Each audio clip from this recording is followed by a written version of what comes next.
everyone, welcome to Make Moments Matter, a music education podcast, where I share lesson ideas, songs, games, and inspiring things for your elementary music classroom.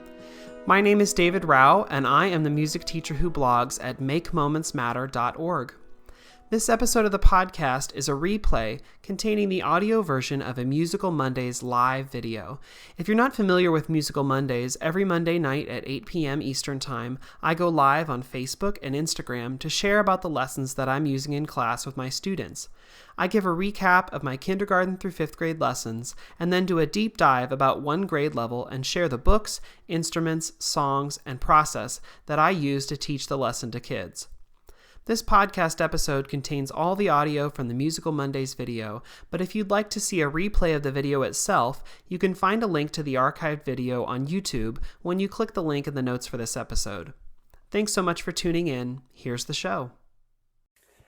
Hey everyone, my name is David Rao, and I'm the music teacher who blogs at makemomentsmatter.org. You can also find my ideas on Facebook, on TikTok, on Instagram, Pinterest, a variety of places when you search for my name, David Rao, or Make Moments Matter. Tonight, I'm going to be talking about how a lesson I'm using with my 5th graders right now to get them improvising with 16th notes and 16th note, 8th note pairs. So like T, ticka, ticka T, or ta, di, mi, taka, di, whatever rhythm syllable system you use. I'm going to talk about how I get my students to improvise and compose in the lesson I'm kind of using right now. And I'm going to share about how you can level that down if you want to do that for a younger grade that's not ready to do 16th notes yet. So that's in just a second. If you hear about a resource, a book, if you want any of the links to the poem and the stuff that I'm sharing tonight on my blog, makemomentsmatter.org, you can find under the video tab a recap page where it has all the links for all these Musical Monday videos and all the Musical Mondays videos for the last 8 years. So if you want to go back and find the links from today or from any of those days, you can. They're on my blog. Or if you're watching or listening to this, probably at the bottom of the caption is a direct link where you can go straight there and get all those links and things. One more quick reminder.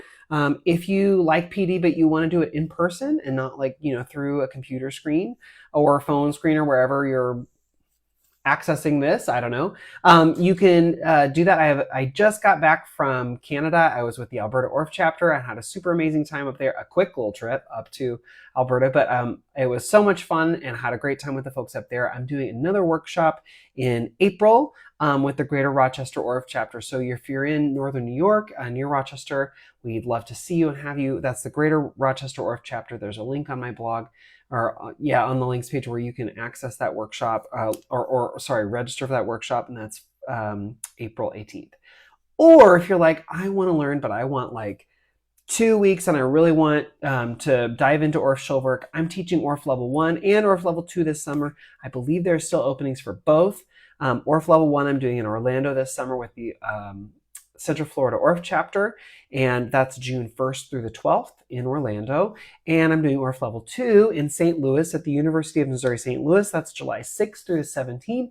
On the links page, I put links to both in case you want to learn more or register.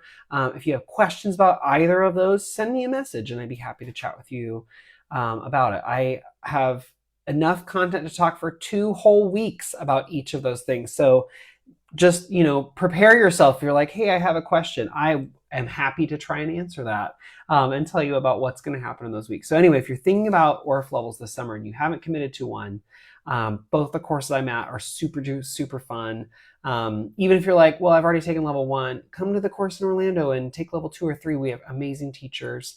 Or if you're like, same thing. If you're like, I haven't taken level 1, I don't know if I can take level 2, come to UMSL, the St. Louis chapter, and they're running all 3 levels as well. So think about it. It'd be great to have you at either place.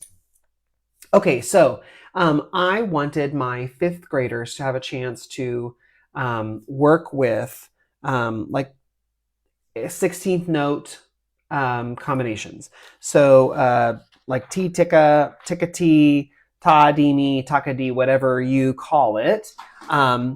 And so I'm really analog here. I'm grabbing, believe it or not, just a piece of paper. Normally this is on my whiteboard at school, but it's hard to project and show you guys on the video. But anyway, I started out this lesson well, I'll pause and just say you could do this with the rhythms that I'm talking about, 16th note combinations or 16th notes. You could do it with just quarter note, eighth notes, and a set of 4 16th notes. So if your students haven't done like ta di mi taka di or ti tika tika ti, whatever, those where there's 1 eighth note and 2 16th notes, if you haven't had them do 1 and a 2 and a 1 E and 2 E and. If you haven't had them do that combination, you could still do this lesson with a less complicated version where you do like ta, ta, di, taka, di, mi, ta, just 16th notes, just a set of 4 16th notes. You can do that with this lesson. Or if you're like, we haven't even touched 16th notes, we only know eighth notes and quarter notes, you can still do this lesson. It just, you have to level it sort of differently, and I'll talk about that. Just know that I'm coming from the frame point and the reference of I'm doing this with 5th grade with those more complicated rhythms. So let me just even make a visual in case that wasn't completely clear.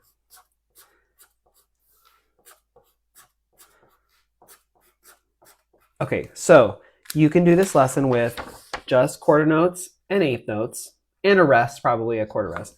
You can do it with a quarter note, an eighth note pair, and 16th notes. Absolutely.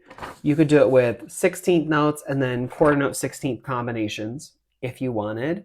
Or you do it with all of those things. There's a lot of options and flexibility with this lesson if you want.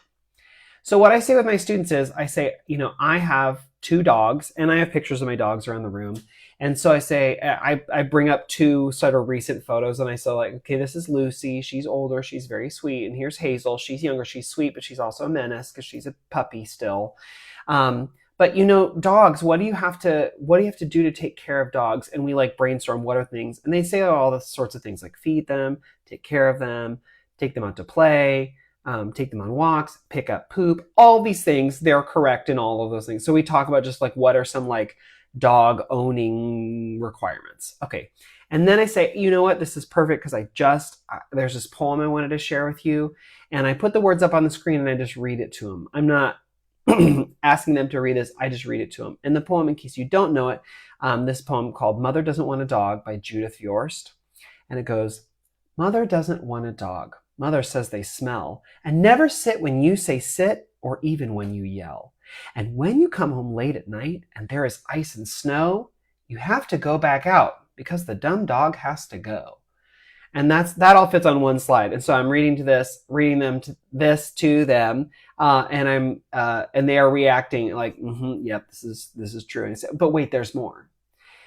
Mother doesn't want a dog. Mother says they shed, and always let the strangers in and bark at friends instead, and do disgraceful things on rugs, and track mud on the floor, and flop upon your bed at night and snore their doggy snore. And kids are like, yep, this is absolute. That's the thing. Okay, yeah. So, and they say, but wait, there's just a little bit more. And then I flip to the 3rd slide and say, Mother doesn't want a dog. She's making a mistake. Because more than a dog, I think she will not want this snake. And the kids are like, oh no. I'm like, yeah, so because guess what? If we're not getting a dog, I brought home a snake. So we talk about that, and I say, dogs are a lot of work.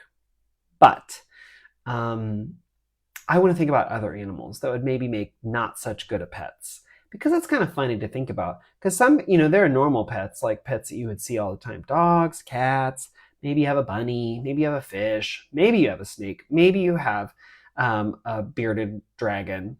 One of the teachers in my school does in their classroom. Maybe you have a turtle. Okay.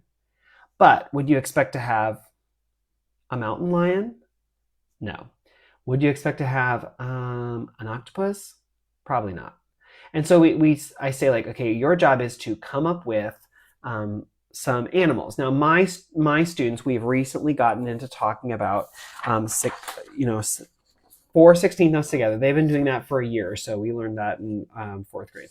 But we started doing ta, di, mi, and taka di. So this set of like 1 eighth note plus 2 16th notes in whichever combination, whether the 16th notes come before or after. So 1 and a, or 1 E and, right? If you're thinking 1 E and a 2 E and a 3 E and a 4. We've recently come into the understanding of those combinations. Okay, so I say and I put up just the 16th notes and the 16th note combos on the board. And I say, what I need you to do in a duet, in a group of 2, or maybe 3 if you need to, I want you to come up with an animal for each one. Now, if I'm not going to give you any answers, but let me give you an example. What if I said I wanted a food for each one of those? Okay, well, for the 16th notes, peanut butter would work great because it's 4 syllables. Peanut butter, right? Or let's see, what's another food that has that? Of course, now like in my head, I'm like blank because watermelon. Okay, there's the other one. It's like there are always 2 that I always go for. I'm like, why now when I'm on a live video? Can I not remember? Watermelon. That's another great one. Or what if I wanted ta dini, tea tikka, or one anda? Okay, that would be like a food. Blueberry. Blueberry. Because you would put blueberry as 1 plus 2. You wouldn't do 2. You wouldn't say blueberry when you're talking about where the emphasis goes, where the accent goes. You would say blueberry. That's what you'd probably say. Okay, so what if you wanted takadi? Well, for a food, you could do like pumpkin pie, apple pie, cherry pie. Oh, pies are great for this.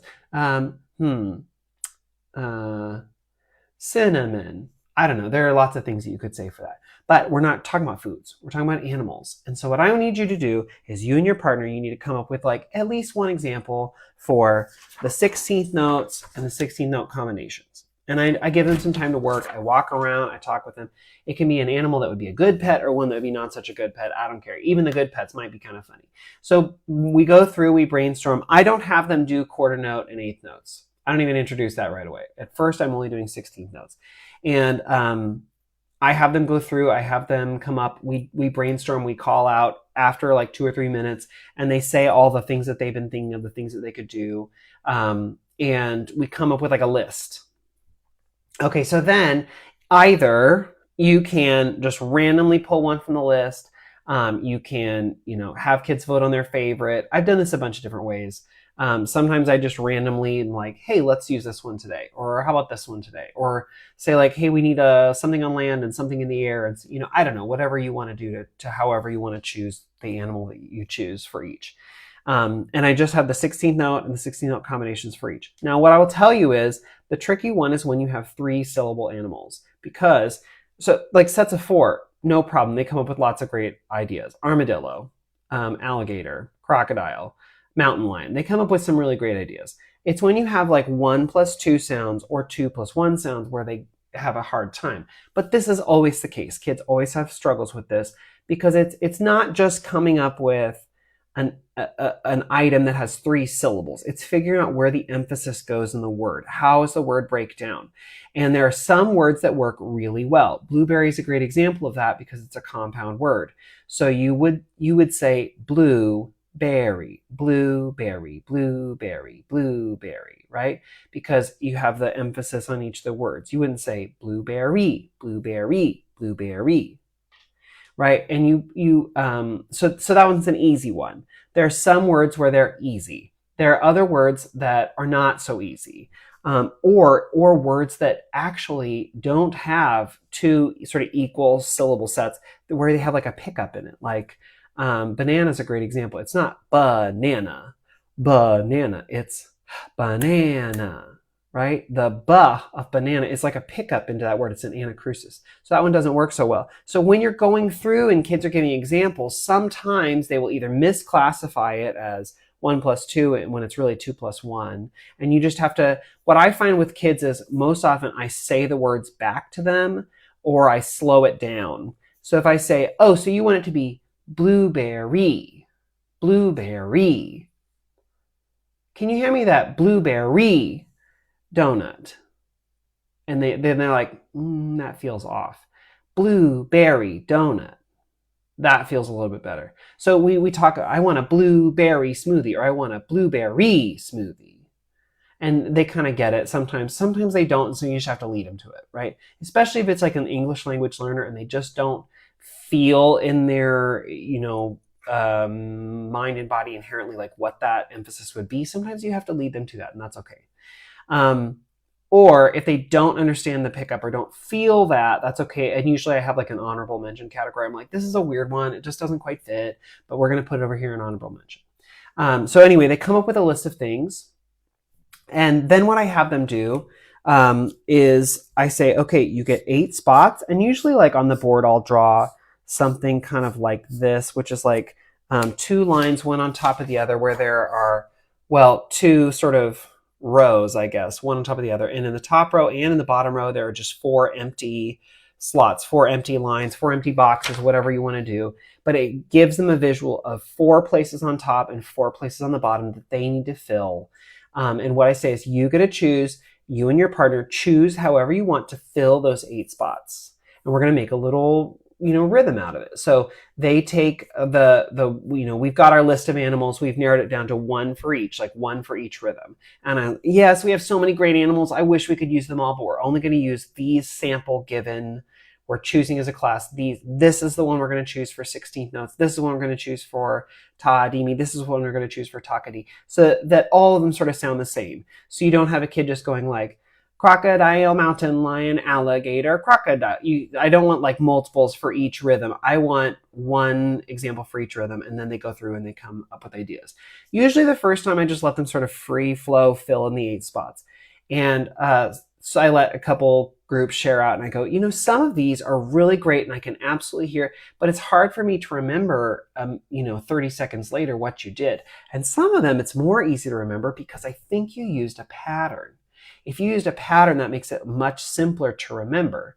Here are some patterns that work really well. And I pull out my elemental form cards. So these are like some of the most common patterns you're going to find like in Western music. So A-B is a great example. So if the word was like, let's say they chose crocodile and anteater. So if crocodile is A and anteater is B, you do crocodile, anteater, crocodile, anteater. Or what if I wanted to do this pattern, A-B-B-A, crocodile, anteater, crocodile. It just makes it kind of easier to remember. And I put up a bunch of different patterns like this. And I say, see if you can use one of these patterns. And you're going to notice lots of them are A, B, A, B, A, B, A, B. Every once in a while, there's a C in there. So you have to decide of the 3 rhythms you've got, you need to figure out which one you're going to use for A, which one you're going to use for B, which one you're going to use for C. And you have to go through and choose. And then they use these. So they put their A rhythm in, their B rhythm, and their C rhythm, however it tells you to. So like this pattern says A, B, C, A. So if crocodile is their A, they go crocodile, something, something, crocodile. Maybe anteater and what would be a takadi? Anteater. Let's see, I even have examples sort of here. Hold on. You could do like crocodile, anteater, elephant, crocodile. Right, so that would be your A, B, C, A. Now you could do that as the top line and do a different pattern in the bottom. You could repeat the same pattern in the bottom. I don't care. It's up to kids. But I let them come up with their patterns and do it. And then we share out with the group. Maybe we read the end of the poem again, the poem by Judith Bjork. Maybe not. Maybe we just do the patterns like this. And we use these elemental forms to help us. Now, by the way, these elemental forms are on the links page if you want to download them and print them out. They print 2 to a page really easily, and then just cut down the middle. I put magnets on the back, so they just I can throw them up on the whiteboard and make it a lot easier. But I give them those patterns so that they can use that as a framework. I want them to start making more predictable patterns that we can follow and repeat more easily. So that's why I give them those elemental forms as options.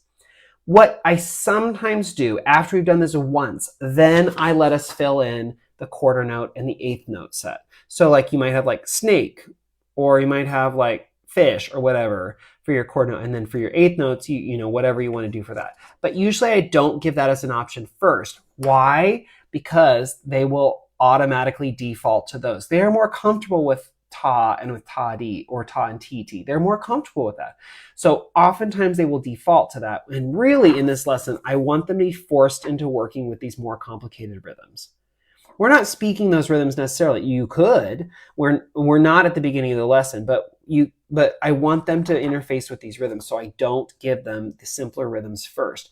Toward the end, once they've gotten the idea and they've like used those rhythms more, I will give them for more rhythmic variety, and then we can play around with what that looks like. I give them the 8th notes and the quarter note, but I don't initially. What can you do with this? Well, you can just share it. You can add body percussion. You could move to a non-pitch percussion instrument. You could have them write it down and save it for another day. There are a lot of things that you could do with this particular rhythm or activity. Also, if you're like, we're not ready for the 16th notes, let's talk about how you can level it for another level. Maybe you say, they only know quarter note, eighth notes, and 16th notes. Okay, perfect. Then you're going to have animals with 1 syllable, with 2 syllables, or with 4 syllables. That's actually easier for them to figure out, right? Or if you say, I don't even want to do 16th notes. Okay, I got you. So I have a set of resources that I sometimes use for younger grades where I already have pre-printed options. And I used to use the rhythmic building bricks that Gunhild Capeman talked about in her book Elementaria. So these 5 different patterns, I have things for each. So like tiger would be ta, ta. And bald eagle for ta, toddy. Crocodile, toddy, toddy. Elephant, takadi. And sorry, not takadi. Why did I say that? I'm saying it as if it's 16th notes. Let me go back. You didn't hear that. So tiger, ta, ta. Bald eagle, ta, toddy. Alligator, toddy, toddy. Elephant, toddy, ta. Sorry. And bear, ta, rest. Okay, so those are my 5 patterns, and I would give them those 5 patterns, and I would let them work with them. I also have these as like a set of centers where they can be printed 9 to a page. So these like 9 to a page options, I would go through and then I'd cut them up, I'd put them in bags, so then they have different options in there. For an activity like this, I would probably only give them 5 different creatures, right, on these cards. And you could print them out 1 to a page and just put them up on the board. Totally cool. Or if you wanted them to actually physically move around, because sometimes that's really helpful for them, physically move around, you could print them out in like this 9 to a page size, which is really great for like centers, cutting up, putting in bags. The resource I just showed you is my rhythm sort it's like the zoo animals rhythm sort, and it comes with 30 different animals. For this resource, I would probably just pull out 5 that I wanted to use. Otherwise, it's sometimes like too many options. So giving them all 30 animals is not what I really want, because in this activity, I want them really to focus on the elemental forms and using that as they compose. So for this one, I would probably just use just the 5. But you could, put a bunch in bags and let them play around. And then you would have, since it's 30 different options in bags, you would have different options, like 2 or 3 or 4 options for ta, ta, and for ta, toddy, and toddy, ta. So it gives them more animal names to use, and they can play around and put them in a different order if they wanted. The other thing that would be different is if you're using the 16th note version, you're going to end up with just 2 measures, because you have 1 thing in each box, right? But if you're using these 2-beat bricks, these 2-beat options, you're going to end up with 4 measures. Because if you think like 2 beats here, 2 beats here, 2 beats here, 2 beats here, that's 2 measures, right? That's 2 sets of 4. And so you're going to end up with a slightly longer composition. But it's easy to do that and to level it a little differently so that kids can get that different content if you want. I put a link to this on the links page too, if you're interested, so you can see that in its full iteration, sort of see what that resource looks like. So it starts with the poem. It starts with just talking about animals and with pets, and then it goes into like what makes a good, can you come up with good pet names or silly pet names? And then they come up and then they get to compose and play with it. You can then just speak that composition. You can have them do it with body percussion. You can have them do it with a non-pitched instrument. You can have it, whatever you want. They can save it for later. It might be fun to save this composition and then come back and bring it back on another day with an instrument and make it melodic or make it not. There are so many things you can do with it, but it just starts with a little brainstorming. And that poem that I found was such a fun hook that I was like, this is a great way to like lead them in. And the kids have had like an overwhelmingly good response to this. It's funny because I did a very, very, very similar activity with this grade last year, only I did the poem, whether it's cold or whether it's hot, we will have weather or not. But it was just like too tongue twistery. It was too like tricky to like take time to explain everything in the poem. And then it was hard to come up with like weather related vocabulary words because like kids are like tornado. But tornado isn't tornado, it's tornado, right? So like it was hard coming up with words that they really like. Hurricane, fine. And then they were like, does a tsunami count as like weather related? And I was like, yeah, but it's got an anacrusis in it. And so it's just like really tricky. So when I switched the theme from weather to animals, everything simplified so much quicker, and they were able to focus on the rhythm and not necessarily on like coming up with words. So it made life just so much better. So anyway, I put a link to the poem on the links page. I put a link to the resources and to the freebie, the elemental form cards on the links page if you want. Try it out, see if this lesson works for you. How would you adjust it? What would you do? If you didn't do the 16 note combinations, you did it with a different set of rhythms, leave a comment about like how that worked or if you like that. Because I'd love to like hear how you did this differently. And we can talk about it next time. Actually, next week, I will not be live on Monday night because it's my spring break and I'm not going to be here. So I will see you in 2 weeks for another Musical Mondays video. And if you're like, oh no, I need another, well, guess what? I've been doing this for 8 years. So go to the cache of old Musical Mondays videos or podcasts. You can find them all in my podcast feed or on YouTube. They're all linked there. If you go to makemomentsmatter.org, click on the video drop down, it'll show you all the years, and you can go through and find anything else if you want to go back and get more because you're in withdrawal next week from not having Musical Mondays. But that's if you want. Otherwise, I'll see you in 2 weeks. Thanks so much for hanging out tonight, and I'll see you then. Bye, everyone.